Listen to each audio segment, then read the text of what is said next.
ఒకప్పుడు మోకాలి నొప్పులు 40 ఏళ్ల తర్వాత వచ్చేవి. ఇప్పుడు అలా కాదు, 30+లోనే ఈ సమస్య వస్తోంది. దీన్ని తగ్గించాలంటే చిన్నపాటి జాగ్రత్తలు తీసుకోవడమే ఉత్తమం.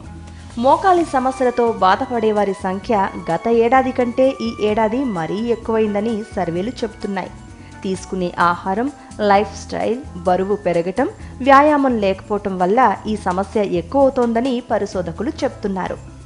సరైన ఆహారం తీసుకోవాలి. న్యూట్రిషన్ ఫుడ్ తినడం అలవాటు చేసుకోవాలి. ఇష్టం వచ్చినట్లు బయటి ఫుడ్ లాగించేయడం వల్ల బరువు పెరుగుతారు. తద్వారా మోకాలి సమస్యలు మొదలవుతాయి. అందుకే శరీరానికి తగినట్లు పోషకాహారం తినడంతో పాటు విటమిన్ డి ఉండే ఆహారాన్ని తీసుకోవడం వల్ల ఎముకల్లో దృఢత్వం వస్తుంది. దీనివల్ల మోకాలి నొప్పులు ఇబ్బంది పెట్టవు. బరువు తగ్గాలి. అనవసరమైన బరువు ఉండటం వల్ల మోకాలి నొప్పుల్ని కోరుకుని తెచ్చుకున్నట్లే. అందుకే సాధ్యమైనంత వరకు బరువు తగ్గాలి. సరైన వ్యాయామం చేయాలి. వాకింగ్, ఎక్సర్సైజులు చేయాలి.